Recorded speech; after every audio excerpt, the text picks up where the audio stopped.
यदि मेरे पास मैं एक बार दोबारा बता रहा हूं, 3 वेक्टर है, मैं एक पेन और निकाल लेता हूं, उससे आप समझ पाओगे आराम से। कि मान लेते हैं मेरे पास 3 वेक्टर है, 2 वेक्टर ये है और 1 वेक्टर ये है। क्या 3D फिगर बन जाएगी? हाँ बन जाएगी, 3D फिगर बन जाएगी। कैसे बनेगी? जैसे ये पैरेललोपिड मैंने बनाया था कि एक वेक्टर यहाँ, एक वेक्टर यहाँ और एक ऊपर, और आपने एक 3D फिगर बना दी।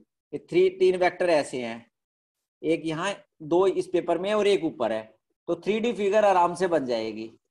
ठीक है, बन जाएगी 3D फिगर। देखिए एक यहाँ से वेक्टर, एक यहाँ से, और क्यूबॉइड बन जाएगा ऐसे। ठीक है, मान लेते हैं तीसरा यहाँ पर है। क्या अब 3D फिगर बनेगी इससे? बताइए कोई भी, क्या 3D फिगर बनेगी इन 3 वेक्टर से? नहीं सर। नहीं नहीं सर। बन सकती। यदि तीनों वेक्टर एक प्लेन के ऊपर है, एक पेपर के ऊपर है, या एक ब्लैकबोर्ड के ऊपर है, 3 वेक्टर कोप्लेनर है, इसको क्या बोलते हैं? 3 वेक्टर्स आर कोप्लेनर। तीनों वेक्टर इस प्लेन के ऊपर है तो 3D फिगर नहीं बनेगी। ये 3 वेक्टर्स आर कोप्लेनर, तीनों वेक्टर एक प्लेन के ऊपर है तो 3D फिगर नहीं बनेगी। यदि फिगर ही नहीं बनी तो वॉल्यूम का सवाल ही नहीं उठता। ठीक है, तो इस चीज को बताने के लिए सारा सब कुछ किया था, सिर्फ इस पॉइंट को बताने के लिए। If A B C are coplanar, यदि 3 वेक्टर कोप्लेनर है तो A cross B dot C, जो कि किसके बराबर है? Volume of parallelepiped, volume of parallelepiped. क्योंकि वॉल्यूम का तो सवाल ही नहीं उठता, तो वो किसके बराबर आ गई? 0। इफ 3 वेक्टर्स आर कोप्लेनर, तो 3 वेक्टर से पैरेललोपिड ही नहीं बनेगा, पैरेललोपिड नहीं बनेगा, यानी उसकी वॉल्यूम 0। वो बना ही नहीं, नहीं बना मतलब नेगेटिव वॉल्यूम नहीं हो सकती, वो नहीं बना मतलब वॉल्यूम 0।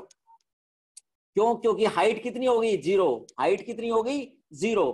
हाइट तो तब होती ना जब एक वेक्टर ऊपर की तरफ होता। यदि 2 वेक्टर ऐसे होते और एक वेक्टर ऊपर की तरफ होता, ठीक है, 2 वेक्टर ऐसे होते, एक ऊपर की तरफ होता, ये कर देता हूं मैं, देखिए, तो यहां से यहां तक क्या हो जाती? हाइट हो जाती। लेकिन ये हाइट तो एग्जिस्ट ही नहीं कर रही, क्यों? क्योंकि जो नीला वाला वेक्टर है ये भी पेपर के ऊपर है, तो हाइट एग्जिस्ट नहीं करेगी। तो ये जो एच था, ये एच क्यों था? इस सी वेक्टर के कारण था। एच क्यों था? इस सी वेक्टर के कारण एच था।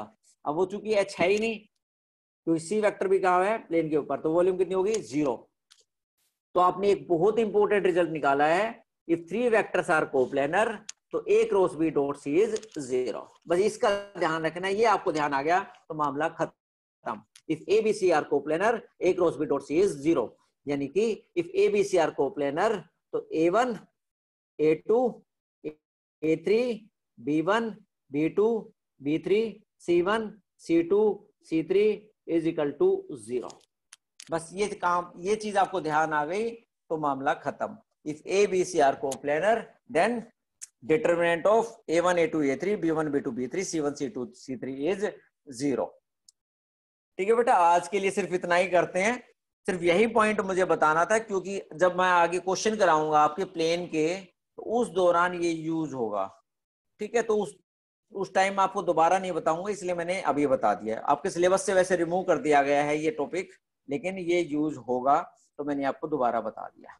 इसको याद कर लेना, मैं पीडीएफ भी भेज दूंगा, लेकिन इसको आप मेमोराइज कर लेना। If A B C are coplanar A cross B dot C is volume of parallelepiped is 0, ये ध्यान रखना आप। ठीक है, बाकी हम नेक्स्ट क्लास